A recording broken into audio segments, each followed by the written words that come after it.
Hello student, welcome to my YouTube channel. Students, आप लोगों को यह जानकर काफ़ी ज़्यादा खुशी होगी कि मैं कक्षा 8वीं का विषय हिंदी का अर्धवार्षिक परीक्षा का पेपर लेके आ चुका हूं। जो आपका जो पेपर है जो हिंदी का कक्षा 8वीं वालों का, वो 16 दिसंबर को है। ठीक है, 16 दिसंबर को है। इसलिए आप लोगों को इस वीडियो को पूरा शुरू से लेकर लास्ट तक जरूर देखें, क्योंकि मैंने इसमें आपके सही विकल्प, रिक्त स्थान, वो आपके अति लघु उत्तरीय प्रश्न, लघु उत्तरीय, दीर्घ उत्तरीय संपूर्ण सॉल्यूशन के साथ बताया, पूरे आंसर बताए, ताकि आप लोग पेपर देने जाएँ तो आपको किसी भी कन्फ्यूजन ना हो और आपको यह भी अनुमान लग जाए कि हमारी किस प्रकार से तैयारी, हम पे कितना बन रहा है, कितना नहीं बन रहा है। ठीक है? तो आपकी जानकारी बता दूँ, समय आपका 2.5 घंटे का रहेगा, यानी कि 2.30 यानी कि 2.5 घंटे का रहेगा। पूर्ण आपके पास 60 मिनट रहेंगे। 60 मिनट में यानी कि 2.5 घंटे में 60 नंबर का पूरा पेपर करना है। ठीक है? तो चलिए शुरू करते हैं। तो सर्वप्रथम आप लोग यहाँ पर देख सकते हो, प्रश्न क्रमांक जो आपका पहला है, इसमें है सही विकल्प चुनकर लिखिए। तो ये सही विकल्प आपके 5 नंबर के होने वाले, यानी कि पहला विकल्प आपका 1 नंबर का रहेगा। इसी प्रकार से 1-1 नंबर के 5 विकल्प हैं, 5 ही नंबर के रहेंगे। तो जैसे कि आप लोग देख सकते हो, पहला लिखा है यहाँ पे प्रश्न, सतपुड़ा का जंगल कहाँ स्थित है? तो आपके सामने यहाँ पे 4 ऑप्शन दिए गए हैं। 4 ऑप्शन में आपको एक को सही करना है। ठीक है? तो किस प्रकार से करना है, चलिए वो भी आंसर बता देता हूँ। तो इसका सही आंसर हो जाता है आप लोग सामने ऑप्शन, जिसमें हो जाएगा मध्य प्रदेश। ठीक है, जो सतपुड़ा का जंगल है वो मध्य प्रदेश में स्थित है। अगला प्रश्न देखते हैं। अगला प्रश्न प्रश्न क्रमांक 2, जिसमें लिखा है तुलसीदास की भक्ति निम्नलिखित में से किस भाव की थी? तो अगर आप लोगों को पता है, जैसे चलिए मैं आप ही से पूछता हूँ कि तुलसीदास की भक्ति निम्नलिखित किस भाव की थी। अगर आपको पता है तो बेहिचक कमेंट करें। चलिए आप लोग कमेंट करते हैं। तो यहाँ पे एक बच्चे ने कमेंट किया है कि सर इसका ब ऑप्शन सही है, 10 भाव, और एक ने आ। तो हाँ, तो इसका सही आंसर है 10 भाव। बहुत से बच्चों ने 10 ही भाव कमेंट किया, यानी ब ऑप्शन। तो बोलो सही आंसर हो जाएगा इसका दूसरे का, हो जाएगा ब ऑप्शन 10 भाव। तो इससे मुझे भी पता लग जाता है कि आप लोगों की तैयारी कैसी है, आप लोग कितना बढ़ रहा है, कितना नहीं बढ़ रहा। ठीक है, चलिए अगला है प्रश्न नंबर 3, जिसमें लिखा है तानसेन के गुरु कौन थे? तानसेन थे तो उनके गुरु का नाम क्या था? बैजू बावरा, या स्वामी हरिदास, या राजा मानसिंह, या पंडित विष्णु देवंगर। तो इसका सही आंसर हो जाएगा, यहाँ पर हो जाएगा स्वामी हरिदास, यानी कि ब ऑप्शन हो जाएगा सही, स्वामी हरिदास। जो तानसेन गुरु थे उनका स्वामी हरिदास नाम था। अगला प्रश्न का चौथा, जिसमें लिखा है भेड़ाघाट की पहाड़ी पर कौन सा मंदिर बना है? जो भेड़ाघाट की जो पहाड़ी मंदिर है उस पर कौन सा मंदिर बना है? तो वो किनका नंबर मंदिर बना? चलो आप लोग पूछते हैं कि गणेश जी का, कि महादेव का, कि गौरी शंकर का, सीताराम का। तो यहाँ पर कमेंट किया है बच्चों ने गौरी शंकर का। बिल्कुल सही आंसर दिया है, इसका सा ऑप्शन सही हो जाता है गौरी शंकर। चलिए अगला प्रश्न देखते हैं। अगला प्रश्न है 5वां, जिसमें लिखा है अमृता देवी, यानी अमृता देवी के साथ शहीद बिश्नोई की संख्या लिखिए। जो अमृता देवी के साथ जो बिश्नोई समाज हुई थी, वो पाठ है आपके में, पेड़ जहाँ पर वचन ना जाए, वही वाला, कि अमृता देवी के साथ जो शहीद बिश्नोई की संख्या हुई थी, वो कितने शहीद हुए थे बिश्नोई? तो इसका सही आंसर हो जाएगा यहाँ पर 362, जिसमें आ जाएगा आपका ऑप्शन। ठीक है, तो 362 सही आंसर हो जाता है। तो स्टूडेंट, इस प्रकार से आप लोग सामने यहाँ पर प्रश्न क्रमांक 1 से लेके प्रश्न क्रमांक 5 तक आपके सही विकल्प पूरी तरह से कंप्लीट हो गए हैं। चलिए हम करेंगे रिक्त स्थानों की पूर्ति। चलिए तो रिक्त स्थान कर लेते हैं। तो यहाँ पे प्रश्न का दूसरा लगा, रिक्त स्थानों की पूर्ति कीजिए। तो जो आपके रिक्त स्थान है वो भी आपके 5 रिक्त स्थान है, और 5 ही नंबर के हैं, यानी कि एक रिक्त स्थान 1 नंबर का रहेगा। चलिए तो पहला प्रश्न देख ले। पहला प्रश्न है 6वां, जिसमें लिखा है तानसेन ने तन्मय होकर की साधना की, यानी कि जो तानसेन है उनने किसकी साधना की? तो इसका आंसर हो जाएगा यहाँ पर दीपक राग। क्या किसकी की थी? दीपक राग की। आप लोगों ने पाठ पढ़ा होगा तो अच्छी बात है, नहीं पढ़ा तो मैं बता दूं, इसका वजन सा हो जाएगा दीपक राग। चलिए अगला प्रश्न है प्रश्न नंबर 7, जिसमें लगा है पृथ्वी अपनी धुरी पर से की ओर घूमती है, मतलब कि कौन दिशा से कौन दिशा की ओर घूमती है, लिखना है। तो इसका आंसर देखते हैं। तो इसका आंसर देखने से पहले मैं आपको एक खुशखबरी दे दूं। कक्षा 8वीं वाले जितने भी स्टूडेंट इस वीडियो को देख रहे हैं, तो सभी लोग बेटा चैनल को सब्सक्राइब कर लेना। सब्सक्राइब करने से बेटा यही फायदा होगा, जिस प्रकार से मैं आपके सामने हिंदी का पेपर बता रहा हूँ, इसी प्रकार से गणित का बताऊंगा, संस्कृत का बताऊंगा, विज्ञान, सामाजिक, इंग्लिश, पूरे पेपर लेके आ रहा हूँ मैं। पूरे जाके आप लोग जिस प्रकार से आज से में अच्छे नंबर प्राप्त करो, फिर इसी प्रकार से आपकी जो वार्षिक परीक्षा होगी, तो वार्षिक परीक्षा आपकी 8 वालों की बोर्ड परीक्षा है, तो बोर्ड परीक्षा में अच्छे नंबर प्राप्त करना है, तो सभी लोग चैनल को सब्सक्राइब करना। बहुत से लोगों ने कर लिया था, अगर आप लोगों ने नहीं किया तो कर लीजिए, मैं आपको बोल रहा हूँ। चलो तो इसका आंसर देखते हैं 7वें का। तो 7वें का आंसर हो जाए पश्चिम से पूर्व। तो पहले यहाँ पर बनना आपको पश्चिम, पश्चिम लिख लेते, ऐसे लिखना पड़ता है पश्चिम। ठीक है, पश्चिम से पूर्व की हो तो पूर्व ऐसा लिखना है। ठीक है, तो इसमें आ जाएगा पश्चिम, इसमें आ जाएगा पूर्व। अगला प्रश्न है प्रश्न क्रमांक 8, जिसमें लिखा है के कारण ऊर्जा लागू का काम चौपट हो गया था। तो आपको लिखना है क्या, मकर गंध के कारण। तो लिखना है मकर मकर गंध, ठीक, मकर गंध के कारण। अगला प्रश्न है प्रश्न 9, जिसमें लिखा है आंसुओं में फूलों का और ममता की गंध है। तो किसने है, बिरसा मुंडा और ममता की गंध है। 9 का हो जाएगा आप लोग सामने यहाँ पर बिरसा मुंडा, क्या लिखोगे, बिरसा मुंडा, ठीक है, मुंडा, इस प्रकार से। फिर 10वां प्रश्न, 10वें प्रश्न लगा है पुष्कर के में कुछ लोगों ने बिरसा को पकड़वा दिया था। तो लालच, कल है पुरस्कार, सो या पुरस्कार लिखना था, तो टाइपिंग गलत हो गई। तो इस मतलब पुरस्कार के लालच, यहाँ पर लालच लिख देना है। पुरस्कार के लालच में कुछ लोगों ने बिरसा को पकड़वा दिया था। तो स्टूडेंट इस प्रकार से आप लोगों के सामने यहाँ पर जी आपका पूरा का पूरे रिक्त स्थान भी पूरी तरह से कंप्लीट हो गए हैं। चलिए अब हम लोग देखते हैं अति लघु उत्तरीय प्रश्न, फिर लघु उत्तरीय प्रश्न, फिर दीर्घ उत्तरीय प्रश्न देखेंगे। साथ ही हम आपको ये बताऊंगा कि आपका जो एप्लीकेशन है यानी आवेदन पत्र है वो किस पे आया है और निबंध भी किस पे आए हैं। चलिए तो यहाँ से लग जाते हैं आपके लघु उत्तरीय प्रश्न, अति लघु उत्तरीय प्रश्न। तो अति लघु उत्तरीय प्रश्न आप लोग समझ ले पहले कि 6 प्रश्न रहेंगे, कितने प्रश्न, 6 प्रश्न रहेंगे और 2-2 नंबर के प्रत्येक प्रश्न है। तो 12 नंबर की आपके अति लघु उत्तरीय प्रश्न है। तो पहले ही जैसे कि हम देखते हैं यहाँ से 11 प्रश्न है, किस बात के मान लेने से हमारी शक्ति आधी हो जाती है। डॉक्टर चंदा के समाज जोड़ के बाद कौन सी बीमारी हो गई थी। पाटलिपुत्र किन के सम्राटों की राजधानी है। बिश्नोई समाज की स्थापना किसने की। इस कविता में कवि किससे वरदान मांग रहा है। शिवाजी ने किसके विरुद्ध तलवार उठाई। ये आपके अति लघु उत्तरीय प्रश्न है और इन प्रश्नों के उत्तर मैं आपको इसी वीडियो में बताऊंगा। तो पहले आप लोग प्रश्न देख लें, ठीक है। फिर यहाँ से लग जाते हैं आपके लघु उत्तरीय प्रश्न। ये लघु उत्तरीय प्रश्न भी 6 नंबर, 6 प्रश्न है जो कि 3-3 नंबर के हैं। लघु उत्तरीय आपके 3-3 नंबर के जो कि पूरे हो जाते हैं बाद में। यहाँ पर हो जाए 18 नंबर, थोड़ी यहाँ पर 12 गलत लग गया, यहाँ पर आना था 18, ठीक है। तो 18 हो गया, 18 नंबर की।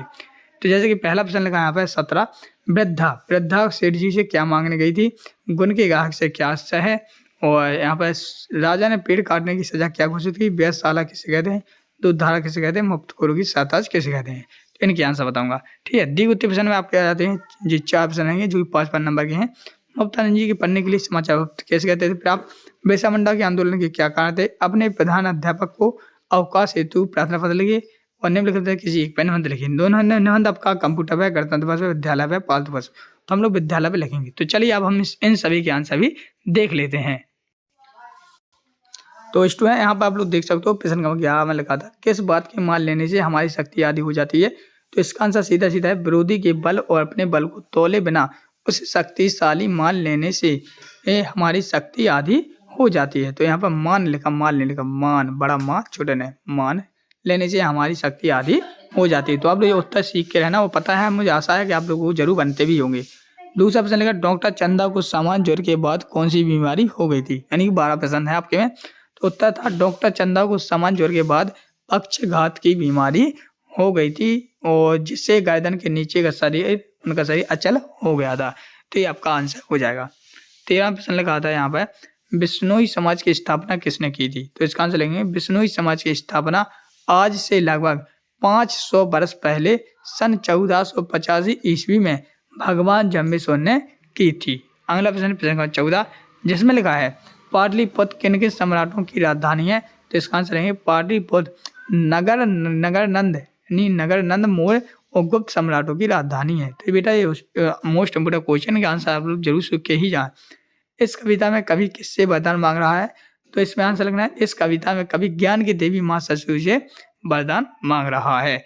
अगला प्रश्न है प्रश्न क्रमांक 16, जिसमें लिखा है शिवाजी ने किसके विरुद्ध तलवार उठाई। तो इसका आंसर लेंगे, शिवाजी ने मुगल शासक और औरंगजेब के विरुद्ध तलवार उठाई। अब चलिए हम लोग देखते हैं लघु उत्तरीय प्रश्न।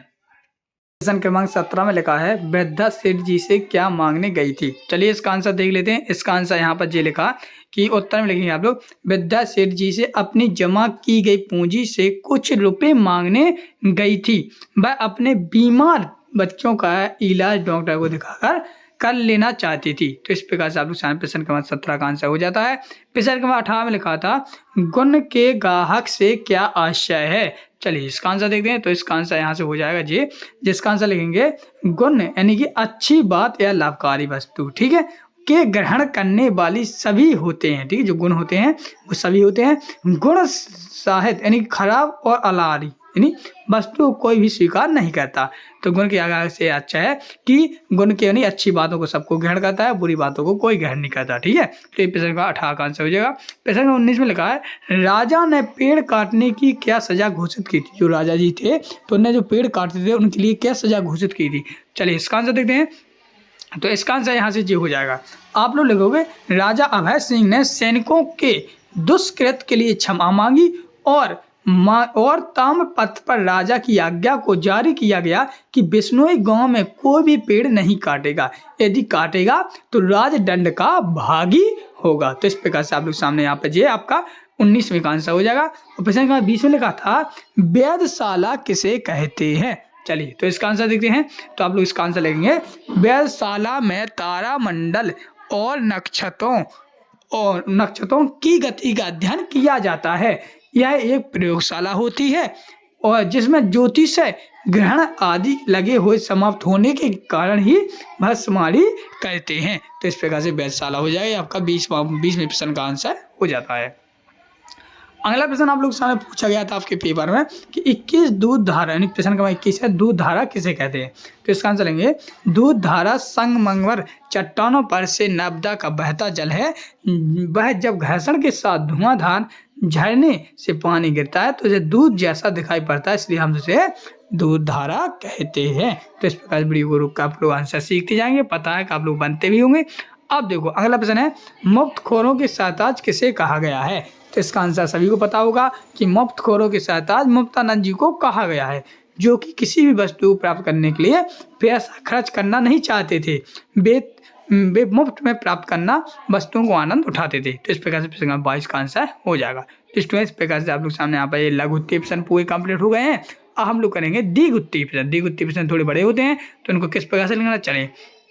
तो प्रश्न नंबर 23 में लिखा है मुफ्तानंद जी पढ़ने के लिए समाचार पत्र जो समाचार पत्र थे वो कैसे प्राप्त करते थे। जो मुफ्तानंद जी वो समाचार पत्र कैसे प्राप्त करते थे। तो इसका आंसर लिखेंगे यहाँ से जी ऐसा लिखेंगे उत्तर लेखक महोदय के घर प्रतिदिन प्रकाशित होने वाले 2 समाचार पत्र आते थे। उन अखबारों का सबसे पहले मुफ्तानंद जी पढ़ते थे। उनका पढ़ना ही किसी धार्मिक अनुष्ठान में लगाने गए भोग के समान है। उनके पढ़ लेने के बाद ही लेखक महोदय अपने अखबार को प्रसाद के रूप में प्राप्त करते थे। वे उन्हें अपने मोहल्ले के उन सभी आदमियों के नाम याद हैं जिनके घर में प्रतिदिन अखबार खरीदा जाता था। इस तरह कभी कभी उन सभी के घरों का समाचार पत्र पढ़ने के लिए भी चले जाते थे। उनका यह कहना भी उचित है कि लगता है कि प्रत्येक मनुष्य को अपने ज्ञान वर्धन के लिए अधिक से अधिक समाचार पत्र पढ़ने चाहिए, परंतु वे मुफ्त में ही समाचार पत्र प्राप्त कर लेते थे। समाचार पत्रों को खरीदने पर पैसा खर्च करना उनके लिए पाप ही है। तो इस प्रकार से 23 का आंसर पूरी तरह से आप लोग काम सामने आपका कंप्लीट हो गया, जो कि आप लोग अपने बना के मन से भी बना के लिख सकते हो। ठीक है, आप लोगों ने ये कहानी पढ़ी होगी, समझी होगी, आपके साथ टीचर ने समझाई भी होगी, तो आप लोग इस प्रकार से कर सकते हो। अगला प्रश्न है बिरसा मुंडा आंदोलन के क्या कारण थे। तो इसके कारण लिखेंगे तो हम लोग कारण लिखेंगे। तो पहले लिखेंगे मुंडा जाति को उनकी जमीन को बेदखल कर दिया गया था। दूसरा उनके पंचायत समाप्त कर दिए गए थे। तीसरा उनकी जमीन पर जमींदार और दलाल सौंप दिए गए थे। चौथा मुंडा जाति के लोगों के जंगलों पर अंग्रेजी शासन ने अपने दलालों और लोगों को मालिक बना दिया था, वे मालिक से नौकर हो गए थे। तो इस प्रकार से आप लोग पूरा का पूरा अच्छा क्वेश्चन नंबर 24 का आंसर आप लोग सीख सकते हो, लिख सकते हो। अगला प्रश्न है प्रश्न क्रमांक 25। ठीक है, ये 5वां भी था, मैं बेकार से घटिया गया। 25 प्रश्न लगा अपने प्रधानाचार्य को अवकाश हेतु एक प्रार्थना पत्र लिखना है, नहीं छुट्टी के लिए एक प्रार्थना पत्र लिखना है। तो सभी बनता हुआ आप लोगों को श्रीमान प्रधान अध्यापक महोदय शासकीय प्राथमिक शाला, यहाँ पर आपको स्कूल का नाम लिख देना है। महोदय सविनय निवेदन है कि मुझे गत रात से बुखार आ गया है, अतः मैं विद्यालय आने में असमर्थ हूँ। श्रीमान जी प्रार्थना है कि मुझे 2 या 3 दिन की छुट्टी देने की कृपा करें। सभी बंधु यहाँ पर दिनांक डाल देना है, यहाँ पे आपको आपका आज्ञाकारी नाम लिख देना है। अब मैं निबंध की बात करूँ तो निबंध मैंने यहाँ पे आपके विद्यालय पे लिखा है, जो कि आप लोग लिख लेंगे। तो सर्वप्रथम आपको लिखना हमारे विद्यालय का नाम जे है, जो भी आपके विद्यालय का नाम है वो लिखना है। फिर इसके बाद लिखना हमारे विद्यालय बहुत बड़ा है जिसमें 10 कमरे हैं, या जितने कमरे वो लिख सकते हो। आप लिख सकते हो हमारी शाला के बीच में एक मैदान है खेल का, बगीचा भी है, वो लिखोगे। हमारे विद्यालय में इतने स्टूडेंट कितने हैं, जो आपके स्कूल में वो सेम टू सेम आपको 10 पॉइंट में लिख देना कि हमारे स्कूल में खेल का मैदान है, हमारे स्कूल में कितनी मैम आती हैं, कितने सर आते हैं, हमारे स्कूल में कितने स्टूडेंट हैं, हमारे स्कूल कितना बड़ा है, हमारा स्कूल कहाँ पर है, मेन रोड पे है कि गांव में है, जहाँ भी है आप वो लिख सकते हो। ठीक है, यहाँ पे लोगों हमारे स्कूल का जो रिजल्ट है बहुत ही अच्छा आता है, हमारे स्कूल में हमारे दोस्त हैं, ये सब प्रकार से आप लोग अपनी थोड़ी बड़वाई करके अपने स्कूल का लिख सकते हो। तो इस प्रकार से स्टूडेंट आप लोग सामने यहाँ पे मैंने कक्षा 8वीं का हिंदी का पूरा पेपर बता दिया है। अब आप लोग कमेंट करके बताएँ कि जो आपका अगला पेपर है वो कौन से विषय का है, गणित का है कि संस्कृत का, कौन से विषय का? जल्दी कमेंट करें ताकि मैं उसका भी पेपर लेके आऊँ। तो मिलते हैं नेक्स्ट वीडियो, तब तक के लिए जय हिंद, जय भारत।